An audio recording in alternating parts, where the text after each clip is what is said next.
Hello students, आप लोग कैसे हैं? आई होप आप लोग अच्छे होंगे।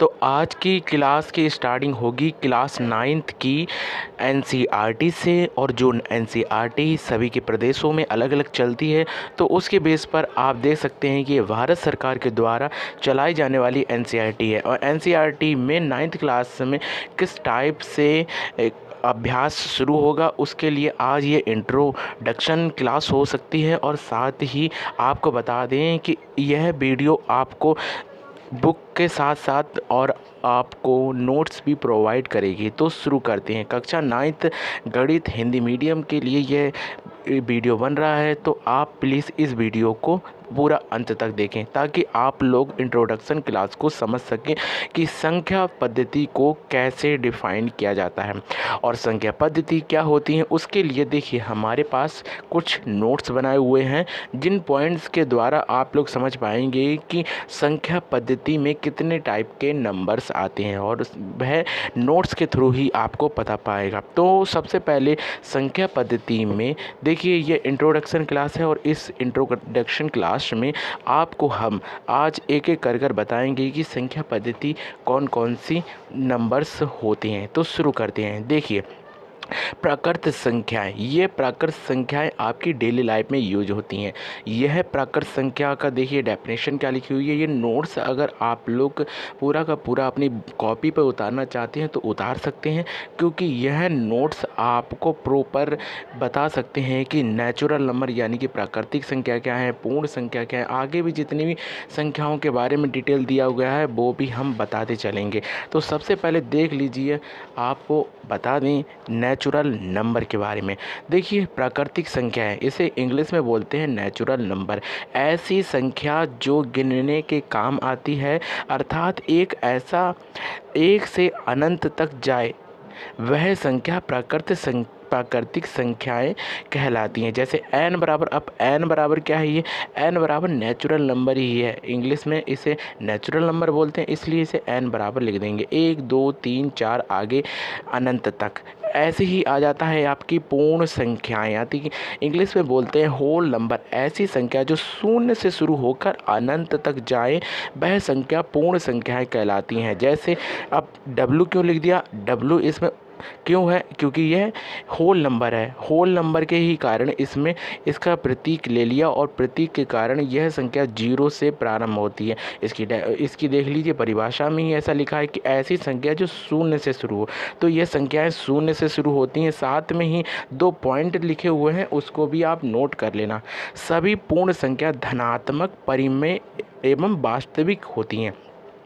दूसरा पॉइंट है, सभी प्राकृत संख्या पूर्ण संख्याएं हैं, लेकिन सभी पूर्ण संख्याएं प्राकृत संख्याएं नहीं हैं। अब इसका तो एग्जाम्पल आप समझ सकते हैं, जैसे कि सभी पूर्ण संख्याएं धनात्मक, परिमेय एवं वास्तविक संख्याएं होती हैं। इसमें दूसरा पॉइंट है, सभी प्राकृत संख्या पूर्ण संख्या होती है, लेकिन सभी पूर्ण संख्याएं प्राकृत संख्या क्यों नहीं होती हैं? क्योंकि देखिए, पूर्ण संख्याएं प्राकृत संख्या हो सकती हैं, लेकिन प्राकृत संख्याएं कभी पूर्ण संख्या नहीं हो सकती हैं, क्योंकि प्राकृत संख्या 1 से शुरू होती है और पूर्णांक जो पूर्ण संख्या होती है वह 0 से शुरू होती है, और जिसका कारण इन्होंने दे दिया है 0। ऐसे ही आ जाते हैं आपके पूर्णांक। अब पूर्णांक को समझ लेते हैं। पूर्णांक कैसे होते हैं? पूर्णांक को इंग्लिश में बोलते हैं इंटीजर्स नंबर। प्राकृतिक संख्या शून्य तथा ऋणात्मक संख्याओं के समूह को ही पूर्णांक संख्याएं कहते हैं। पूर्णांक संख्याओं को जेड से प्रकट करते हैं। अब देखिए, पूर्णांक अभी तक आप लोगों ने क्या पढ़ा? प्राकृत संख्या जो 1 से शुरू होगी, पूर्णांक जो है वह 0 से शुरू होगा। भाई, इंटीजर्स यानी कि पूर्णांक संख्या कौन सी होती हैं? जिसमें धनात्मक, ऋणात्मक और साथ में 0 भी होता है। इसके बाद सबसे इम्पोर्टेंट आपके लिए आ जाता है टॉपिक परिमेय संख्याओं का। इस परिमेय संख्या को भी आप सही से, परिमेय संख्याएं कौन सी होती हैं और अपरिमेय संख्या कौन सी होती है? परिमेय संख्या यानी कि रैशनल नंबर, ऐसी संख्या जो P/Q के रूप में होती हैं, जहां P और Q पूर्णांक संख्या है और Q नॉट इक्वल टू 0। ये इक्वल के ऊपर निशान लगा होता है क्रॉस का, तो इसे बोलते हैं नॉट इक्वल टू 0। परिमेय संख्याओं को Q से प्रकट करते हैं, इसलिए परिमेय संख्या को हम इस टाइप से लिख सकते हैं। परिमेय संख्या हमेशा भिन्न के रूप में ही देखने को मिलेंगी। साथ में कहा जाए कि जीरो क्या परिमेय संख्या है, तो हाँ जीरो भी परिमेय संख्या है। कंडीशन क्या है, क्यू कभी भी जीरो नहीं होना चाहिए। अगर जीरो के नीचे अगर हम 1 लगा दें तो अब यह संख्या हमारी परिमेय संख्या कहलाएगी। उसी के बाद आ जाता है आपका अपरिमेय संख्या। अपरिमेय संख्या है कौन सा होता है, अपरिमेय संख्या इरेशनल नंबर इसे इंग्लिश में बोलते हैं। परिमेय संख्याओं को छोड़कर जितनी संख्याएं होती हैं अपरिमेय संख्या कहलाती हैं। जैसे √2, √3 -√1 मतलब जितनी भी होती हैं, बाकी की जितनी बची हुई संख्या होती हैं अपरिमेय संख्या ही कहलाती हैं। इसके बाद आ जाता है आपका वास्तविक संख्या।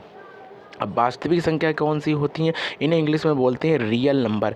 परिमेय तथा अपरिमेय संख्याओं के समुच्चय को ही वास्तविक संख्याएं कहा जाता है। इनको बोलते हैं जितनी मतलब कि परिमेय संख्याएं और अपरिमेय संख्याओं को जो भी कॉम्बिनेशन मतलब कि जो भी जुड़ेंगी जितनी भी संख्याएं होती हैं सब वास्तविक संख्याएं में आ जाती हैं। इसमें आपकी सभी संख्याएं आ जाएंगी, भिन्न वाली संख्याएं भी, जीरो भी आ जाएगा, साथ में रूट वाली संख्याएं भी आ जाती हैं। इसी के बाद आ जाता है सम संख्याएं, इसे इंग्लिश में बोलते हैं इवन नंबर। 2 से विभाजित होने वाली प्रकृत संख्याएं सम संख्याएं कहलाती हैं। इसे ई से प्रदर्शित करते हैं और सम संख्याओं का एग्जाम्पल 2, 4, 8, 10 अनंत तक है।